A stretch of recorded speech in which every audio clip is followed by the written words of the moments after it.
Hello and welcome back to the Sunday special episode of the You Up podcast. I'm Jordana Abraham. And I am Jared Freed. It is so good to be back here with you, Jordana. We are here virtually. We are doing a Sunday special, which we love. They are bite-sized episodes. We got some great emails here. How are you? What's happening? How am I? I'm good. I'm gearing up to, these are recorded a little ahead of time. I'm gearing up to move. We're about to going down the mountain of another move. It's happening. It's happening. Love it. I'm sitting here in Pittsburgh, Pennsylvania. I'm looking at a beautiful Pittsburgh day. Show tonight. By the time this comes out, I'm coming to Dallas and New Orleans. So if you're out there in either of those places, I'd love to have you at the shows. I already know Dr. Naomi is going to be making an appearance at the Dallas show. She's already texted me. Oh, she is? She texted awesome. in the Abraham fashion, hey, can I get some tickets? So she's all set. That's my family. We're very cheap. Yeah, you guys, the ticket family. Yeah, we guys cash in. Yeah, you guys cash in. Keep track of favors. So the tickets. Yeah, so I'm excited. Cashing in. I'm excited that Naomi's coming. They're bringing a group, so that'll be fun. But otherwise, we got a couple games. Let's do an Icky or Picky. You ready? Yeah, let's jump right in for a change. For a change, let's fucking just do this. We'll jump right in. I'm like, yeah. I mean, do you have allergies? Do you get allergies? Not to stop us from jumping right in. Is this a Claritin ad? I mean, I'm hurting right now. I'm not sure if I have the flu or if I have allergies. I don't know what it's one or the other. Maybe you finally have COVID. Don't say such a thing. Never got it. It's been 4 years. Maybe it's now your time. If I got it today, that'd be wild. Like the last COVID, patient. I'm patient 1 million instead of patient 0. There's no way that you would test. 0 chance. I wouldn't test if I fell into a needle that would test my arm. I wouldn't even look at the test results. There's no way. There'd be no circumstance in which what if you were seeing your dying grandmother? She's dying already. Come on. Put her out of her misery. Finish the job.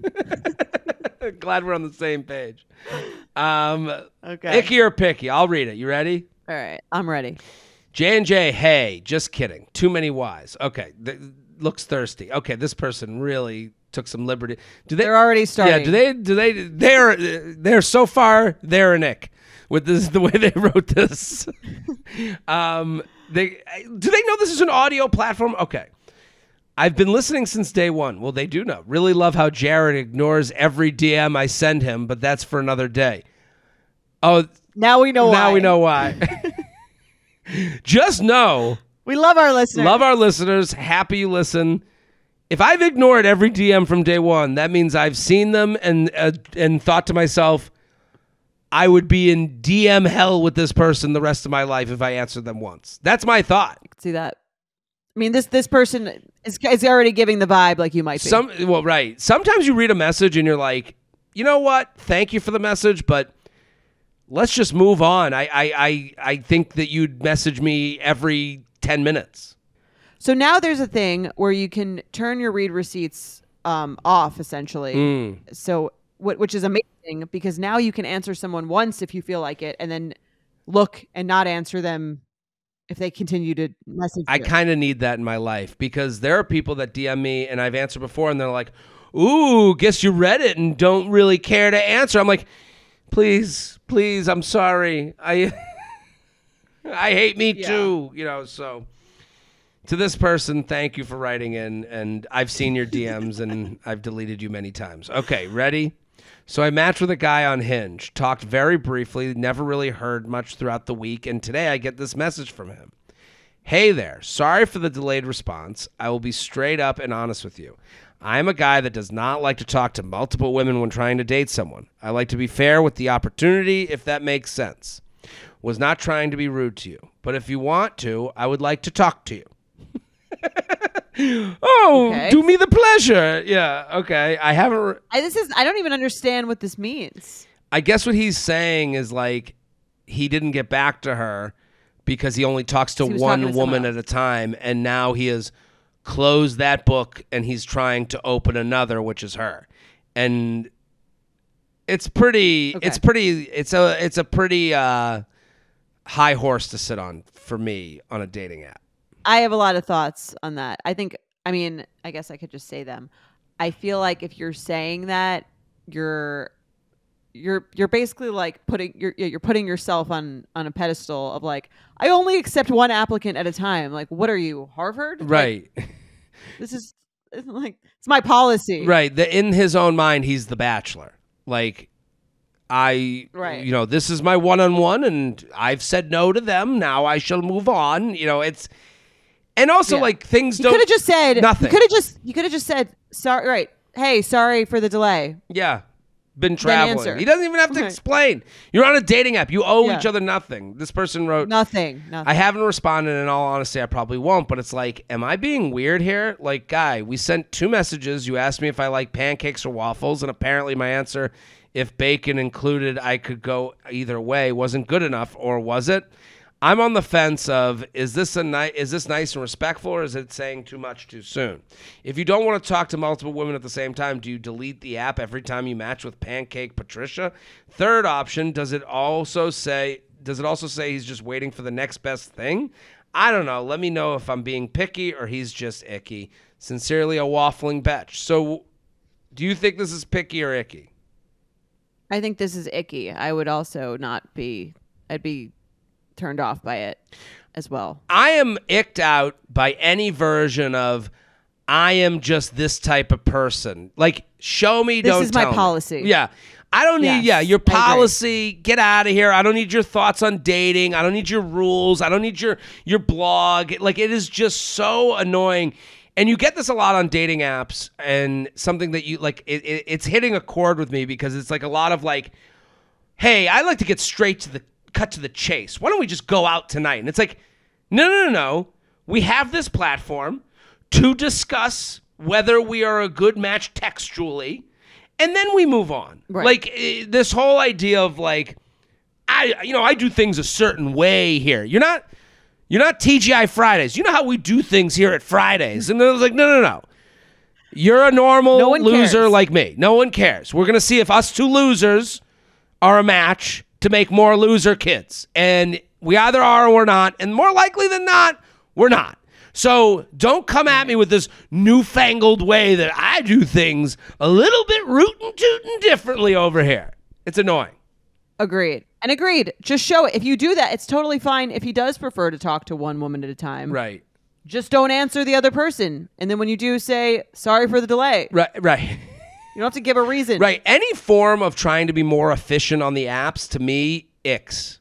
Like, anytime someone's telling you how they do things to make it a little bit better for everyone involved, it's like, go fuck yourself. Right. This idea that, like, well, I only speak to one woman at a time, just trying to be fair to you. And it's like, or, you know what's fair? What? You know what's fair to me? Hey, what's up? How was your weekend? That's fair. And then we see if we have a good rapport. That's what this is all for. Right. Don't go outside the system. He's already made it unfun. Right. He's made it. Okay. What's romantic about this? Nothing. And in a place that's hard to be romantic. So you agree. Icky. Icky. All right. Let's do an email. All right, let's go for it. Let's do it. Dear J&J, love the pod. Thanks for all that you do. I'm writing fresh out of dumping my boyfriend of 5 or so years. Good for you. Wow, fresh. We dated when I was 24 to 29 with a brief breakup a year ago when he was going through a mental health crisis. 3 months after breaking up with me because of his depression, he asked to get back together. I had begun to move on and do well at this point, had moved out of our shared home and was dating new people. But because I had seen his depression firsthand and the impact it was having on him, and truly believed the breakup was to work on himself, I decided to give him a second shot.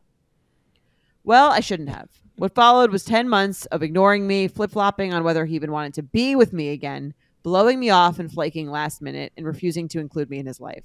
What's more, I was consistently coming second to his work and his controlling, awful family. His sister always seemed threatened that he had a different woman in his life and was giving attention to, and was extremely passive-aggressive towards me and controlling of my ex. His brother was a bad person. Okay. That sounds subjective. Yeah. He would regularly make inappropriate comments about my body and used racial slurs. It's a bad person. That's fair. Okay. Yeah. Doesn't sound like a good person. Anyway. Right. All that said, I genuinely had good times with my ex. I had a few qualms about him as a person and thought for a long time that we could work through anything that came our way. I eventually dumped him because my needs were not being met. He consistently blew me off. We never had sex or even spent the night together, and he avoided every serious conversation we needed to have after he dumped me for the first time. Looking back, it's clear that I was being mistreated and that my ex is a lost, immature person surrounded by a community of shitty people who aren't making him better. I know this sounds harsh, but while it was happening, I was determined to make it work. I've since come to realize my determination was misplaced, and I probably should have cut ties years ago when the red flags about maturity and emotional investment began to appear. I'm so proud that I finally did it, but I can't help but feel like I wasted my 20s on someone who didn't care as much about the relationship as I did. How do I move past this feeling and feel more positive about the future? I'm dating fun, nice guys who have a lot to offer, but I can't help but reflect on the amount of time I spent in the wrong relationship and feel sad. Any advice on how to make peace with my own past decisions around this relationship is greatly appreciated. Sincerely, a conflicted Betch. Well, I appreciate their email. I have some thoughts. Let's hear it. I think, something that's come up on this podcast before, and you said it, and I think is applicable to this, is like our words are our spells type of thing. Mm-hmm. Like, this person, I hear you. I'm not doubting your description of the other person's family, but you're holding on to a lot of rage about this. Right. And, I don't think there's such a thing as a wasted, they're mad that they wasted their 20s. I don't believe they did. There's two ways, it's like, what is it? Don't cry because it's over, smile because it happened.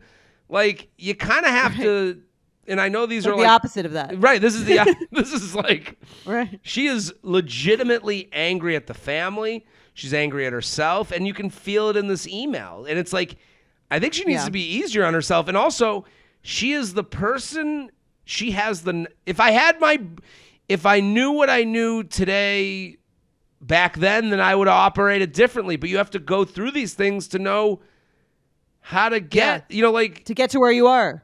Right. There's so many instances in my own life where I could be like, well, if I just knew this joke that I tell faster, then I wouldn't have had to, then my audition would have been better at the Comedy Cellar and I would have gotten more spots and I would be in a different place.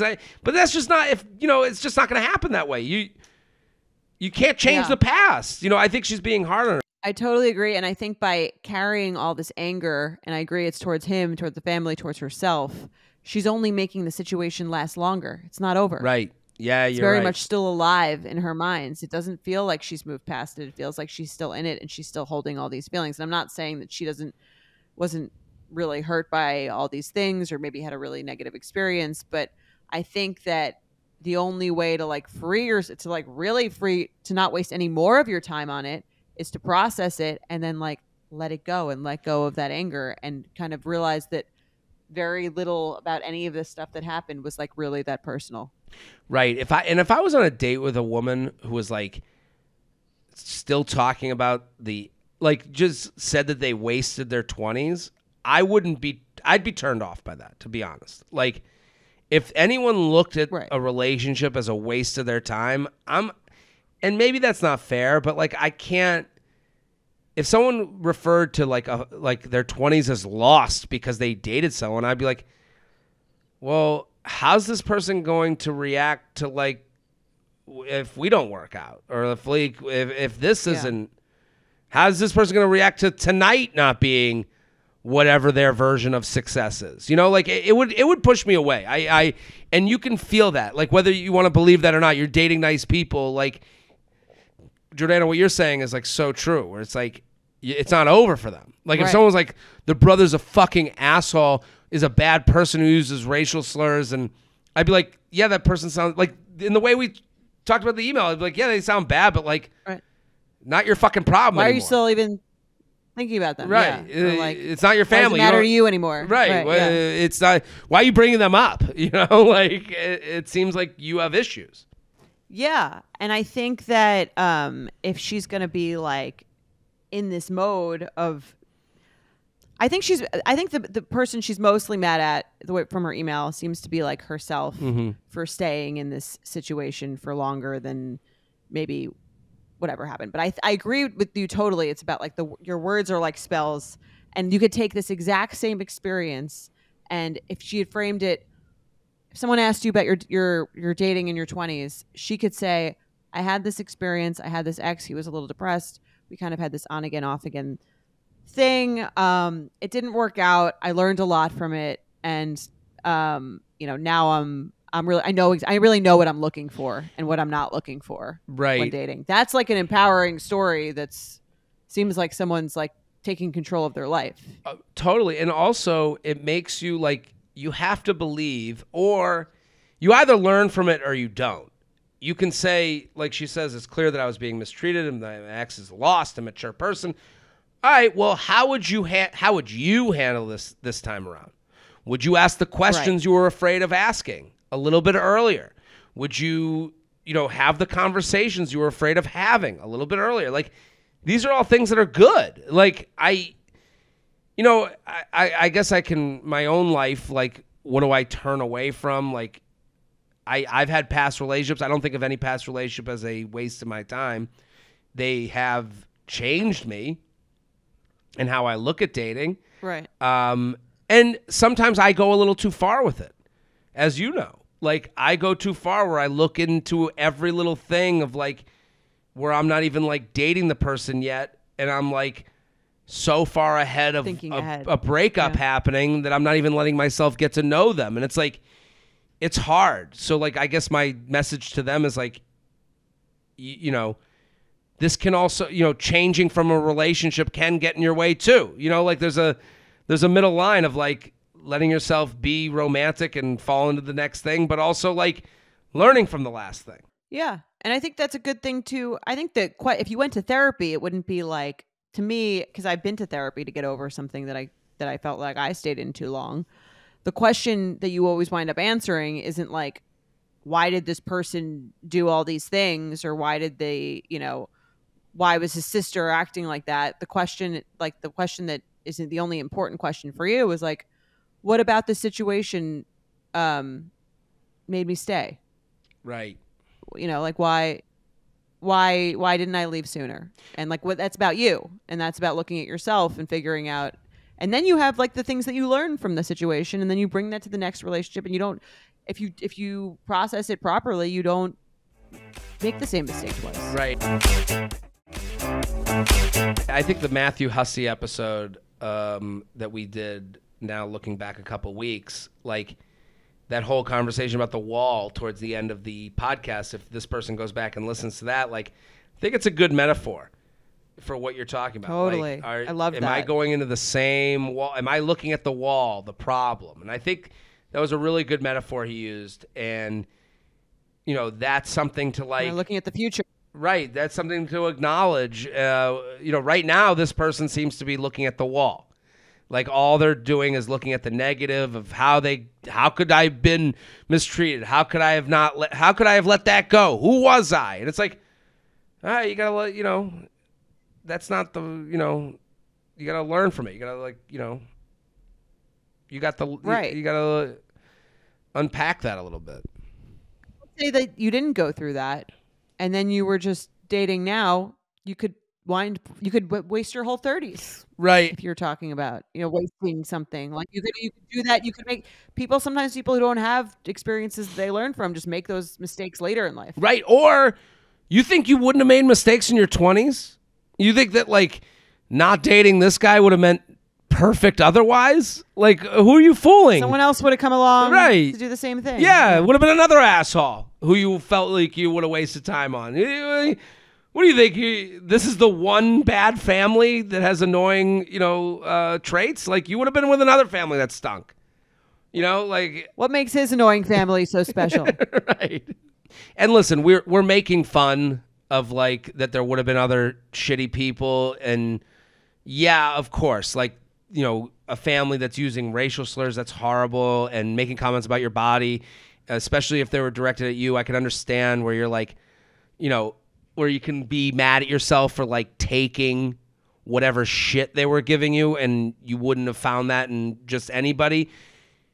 I just think, just because you would have learned from another relationship as opposed to this one, Yeah. And again, I think the question is like, if I encounter this again, what would I have done differently? Right. And if you can answer that well, then no relationship, I think, is a complete mistake. I'm sure she was with this guy, 5 years? She Right. says like, she just seems to think that her relationship with him it doesn't seem like it was her negative things are about him. No. Really even that much. I mean, I guess they are in terms of the way that he treated her after the second breakup, but sometimes things have to go down in like a messy, weird way in order for you to get out of them. Yeah, I mean, like, my dad always says you got to play in traffic if you want to get hit. It's like life is traffic. Like, and again, like, there's so many things in my life that I look back and I'm like, you did that, you did what, you stayed in that thing for that long, Jared, and then you hope you learn. So yeah, I think everyone has something where they're like they could have done something different. And if they didn't, then they probably weren't doing much. Right. And all in all, let me just say, if you're still holding on to the impact of this family that they had you got to seek professional help. Go talk to someone that can help you like work through that, and and use it and look at it in a more positive way. I guess so. We might need to get some professionals in here to help us. One day we bring in pros every now and again. Sometimes just you and I, we hash it out, we whack it up, and that's okay. I think this was good advice. Right. Listen, I'm being personal with her. I'm telling her that listen, I'm sitting here. I've stayed in things for a very long time that I think anyone objectively from the outside would say, you should have stopped answering that person like a long time ago. But if I didn't do that, again, it wouldn't lead you to like your circumstances that you wind up with in the situation you're in. I guess there's like, it's like the phrase live and learn. Like there's two ways to say it. It's like live and learn. You say it that way and it's like, yeah, I can live and learn. Or you go live and fucking learn from these assholes. And it's like, I don't think the second way gets you anywhere. Yeah, I don't think the villainization, it feels good in the moment. I don't think it's helpful. Right. I understand the urge to do so. And I've done it, so I get it. But I think that like the best revenge is happiness. If I'm being like, and it doesn't if I'm being annoying. Like right. And it doesn't, it doesn't feel as like tasty, like as like this fucking awful family, whatever. But like, if you're doing well, like you've won. Doesn't matter how long it took you to get there, if you can get there. Absolutely. Well, we solved it again, Jordana. We did it. Proud of us. And if you're listening, share it with a friend. Let someone know. Maybe someone's going through a similar thing, holding on to the past. And we'll be back on Wednesday. Bye. The You Up Podcast is produced by Candace Maniga and Shannon Sassone. Editing by Jorge Morales-Pico and Shannon Sassone. Social media by Candace Maniga. Be sure to follow at u.up.podcast on Instagram and send us your emails to uup@betches.com.